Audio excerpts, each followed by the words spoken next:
All right, good morning, everyone, and thank you for joining us for our Beef Brunch news update on Monday, August 31st. We hope that you are all safe and well, and we're going to spend a good bit of today talking about different resources that you can tap into in response to all the damage from Hurricane Laura. So, Vince, I'm going to turn it over to you for an update for Central and South Louisiana. Okay, Ashley, thank you for having me today. It's been quite an interesting venue the last 5 days, with the onset of the anticipation of Hurricane Laura getting here, most powerful and biggest impact of any hurricane to hit that area, and since the mid 1800s. So, with that being said, it's unprecedented the amount of damage that's there to homes, infrastructure, even Lake Charles and further north. Had the opportunity to go down there, help some friends to pick up some pieces, cover some roofs. But cattle meandering, walking around, unfenced. Cattlemen from coastal areas move their cattle up further north, and the devastation to their infrastructure and fencing was as great as it was along the coast. So it's pretty unnerving, is to say the least, at how badly damaged the area is for a large area, even way up into central Louisiana. So but generally our weather, the tropical state has been really hot, really humid following the storm. Yesterday and today, we're under a heat advisory for central part of the state. With heat indices exceeding well above 105 degrees.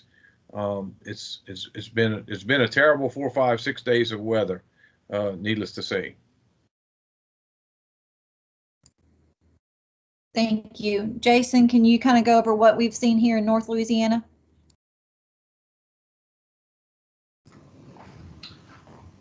Yes, ma'am. So we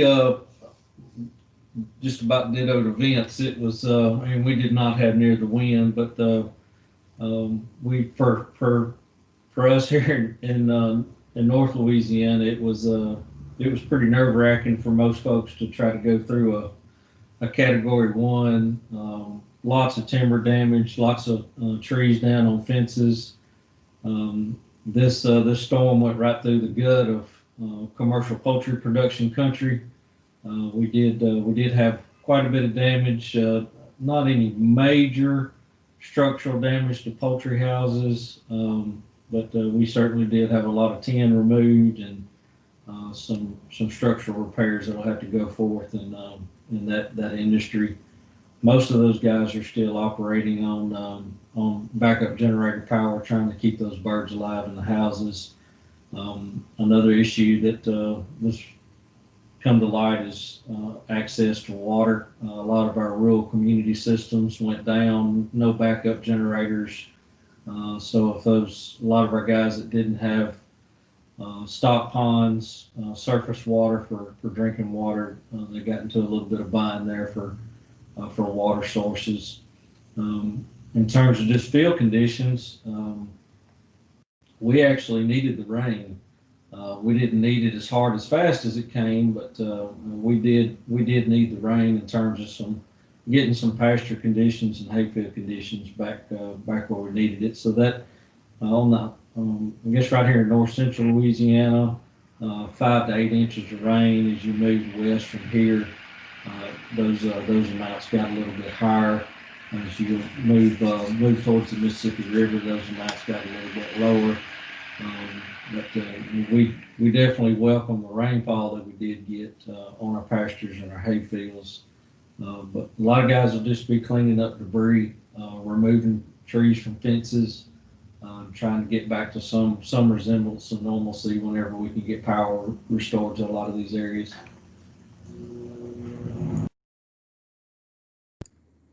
Thank you. Do you mind talking just a little bit about the fuel resource that we have for those poultry producers and the Louisiana Farm Bureau Hay Clearinghouse and how our cattle producers can use that?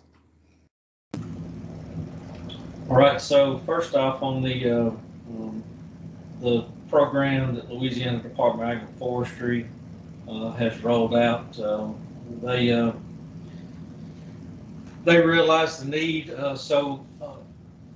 Traditionally, or a normal operating procedure is for each parish office of Homeland Security to make a web EOC request for emergency fuel, and typically that is not done. That's done more for businesses, hospitals, infrastructure type deals, and it's really not designed for animal needs. But Louisiana Department of Ag and Forestry, they stepped up for that, and they helped us with a poultry fuel hotline number. That number is 225-952-8158. Again, 225-952-9158. That's the number that poultry producers can call if they are having difficulty locating fuel, diesel fuel for backup generators through their normal channels. Those guys, those vendors that Louisiana Department of Ag and Forestry has identified are out. I got several phone calls yesterday that they had received fuel deliveries yesterday, so that's a much needed resource that's been provided through that hotline. The process is easy, doesn't take a lot of your time, and they'll deliver it to you. So I encourage those commercial poultry producers that are listening to reach out if you are in need and your normal channels of diesel fuel has broken down. The hay clearinghouse has been activated by Louisiana Farm Bureau Federation. You can make requests online for hay needed. If you have hay transportation needs, if you want to donate hay, if you want to donate trucking, if you want to donate pasture, or if you have pasture needs, there's a form that can be filled out. If you're having trouble, like a lot of us are, with internet access, reach out to your local extension agent, and they can help you get that form completed and get those needs out there. So again, that's not just if you need hay or pasture. That's also if you want to donate hay and pasture or transportation. Please access that Louisiana Farm Bureau Hay Clearinghouse, and that's what it's called. So you can go to louisianafarmbureau.org/hay clearinghouse, and you can access that form, or you can donate, or you can request needs for pasture and hay. Thank you. So any links that we talk about today will be in the video description or the podcast description, depending on how you are accessing this news update. Vince, I'm going to turn it back over to you if you'll talk about some other resources and surveys and things like that we have, as well as burn bans that are in effect in multiple parishes. Sure. Thanks, Ashley. As we discussed, some of the livestock assistance that we help and assist with through the state, we do have a standing operating procedure when it comes to this large-scale disaster assistance program, which you can contact your local extension agent, just as Jason mentioned regarding the hay clearinghouse. That's a resource that we provide to you as an extension service.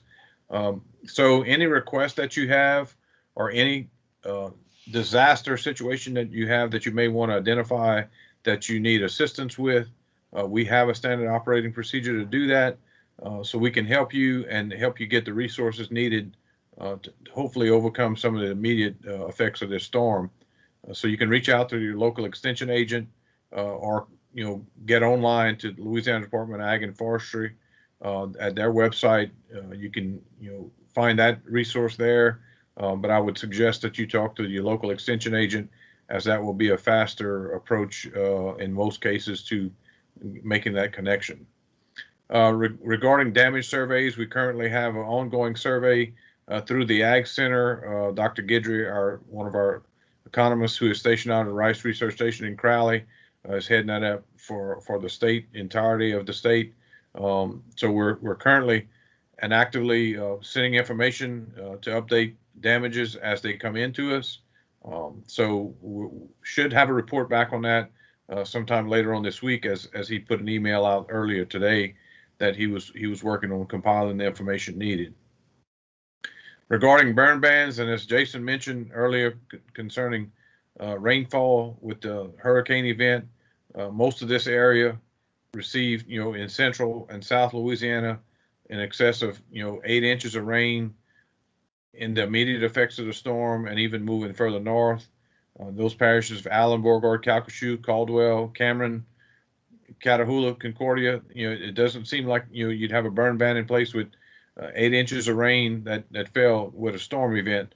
But I guess the reason for this would be that any excessive amount of burning that would occur and, cause, a chain reaction, so to speak, or from burning that would affect things that do not need to be burnt. So burning should be approved by your local fire district and probably monitored by that for those needs if you're doing some cleanup. But I would check with your local Office of Emergency Preparedness on the protocol for that, because they may differ from parish to parish as far as paperwork and what's they may have dump sites set up by FEMA or whatever it may be to dump off these to a centralized location for burning purposes or discarding of any tree debris or material from houses or farm dwellings or whatever it may be. So that's the suggestion we have, at this point. This week will be very interesting in all these categories of conversation we had, so to speak, because it's going to get really, really, really busy, and people are going to be reaching out, for resources and a need as they begin to compile the need and for what's occurred. Ashley, I'll give a little bit more insight on the burn ban too. So it goes back to the statement that I made about these rural water systems, and I think if you read the statement put out by the commissioner's office, they're trying to prevent excess. I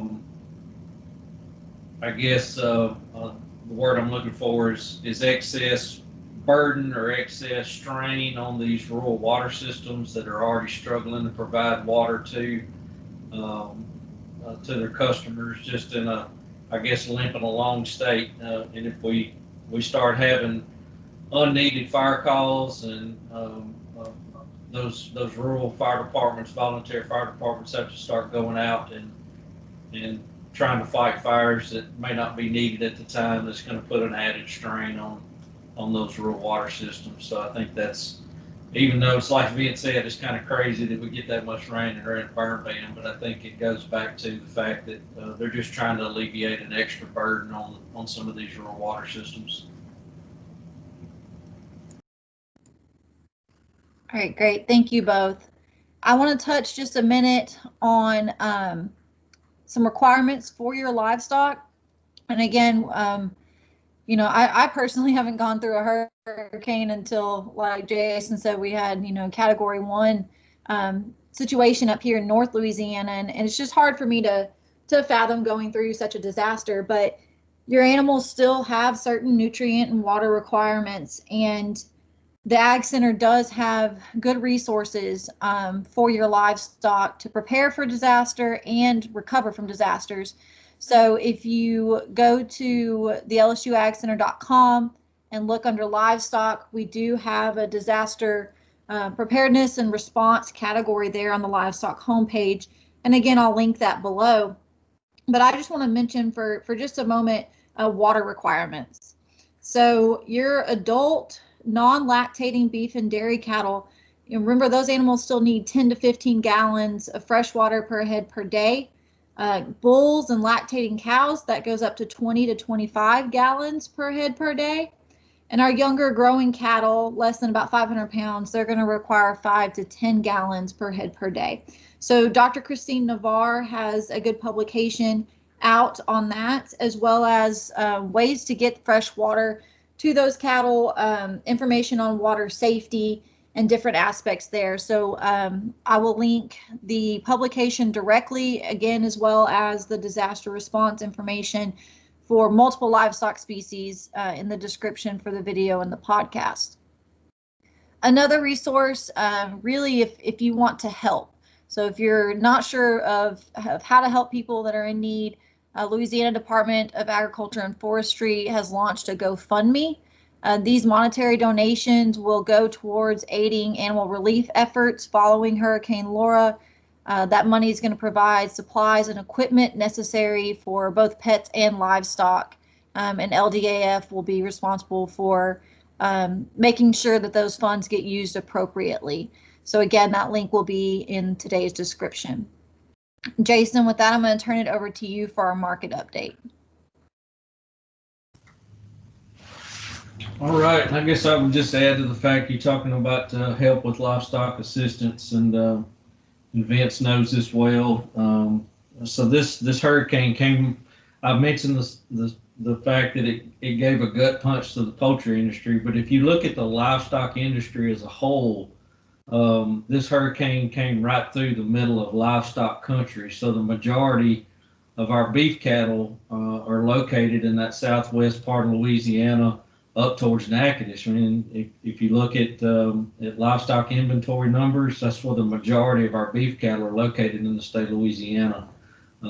So not only did it affect the poultry industry as a whole, it really gave a gut punch to our beef cattle industry as a whole too, especially for those folks that were unable to evacuate those animals prior to the hurricane. So we certainly need to keep all those folks in our thoughts and prayers. Looking at the markets ending for the week August the 28th, in the 5-area feeding region, negotiated cash sales range from 104 to 105.50. That's about $1 to $5 lower than a week ago. October futures are currently trading at $1.05, December at $1.08, February at $1.11. 500 to 600 pound steers sold between $1.36 and $1.43. That's about $3 to $7 lower than the previous week, and we're also trending a little bit down from year ago levels as well on that classic cattle. 700 to 800 pound feeder steer sold between $1.26 and $1.38. That's steady to $3 higher than the previous week. And if you look at year ago levels, we're slightly above or steady with year ago levels on that class. October futures currently trading down $1 from $1.39 to $1.41. September and October futures are also down $1 at about $1.40. So on the feedstuffs, most everything is starting to trend a little bit higher in terms of feedstuff prices. Soybean meal up 12.10 at 307.20. Corn gluten feed meal up 15 at 475. It's $475 a ton. DDGs are up $11 a ton at 134.50 a ton. Cottonseed meal is steady at $245 a ton. Soybean hulls are steady at $95 a ton. Rice bran is steady at $100 a ton. Whole cottonseed steady at $205 a ton. And corn is up 12 cents a bushel. I know those guys are happy to see those prices coming up a little bit, but corn is up $12 a bushel at $3.58 a bushel. And that's all I've got in the market session. Okay, thank you. I'm going to wrap up today with just a couple of reminders. So our monthly Beef Brunch webinar will be held next Tuesday, September 8th at 10:30 a.m. Please remember those are live events. So if you want to jump on that, you can. We have information on our lsuagcenter.com/beef brunch. That will be with Dr. Christine Navarre. She'll be discussing internal parasite control. And then again, I've mentioned it a couple of times, we do have a podcast version of our Beef Brunch series. So we are on Google, Spotify, Overcast, and Pocket Cast. And I keep saying it and I keep my fingers crossed, but we're still waiting on Apple to approve us. So we do have a request in for that. And again, we are sending our thoughts and prayers with everyone. If you have things to donate to livestock producers, or if you're in need of assistance, please reach out to your local Ag Center office or to Louisiana Department of Ag and Forestry, and be sure to check out all of the links that we have for different resources in today's description. Thank you, and we'll be back with you in a couple of weeks.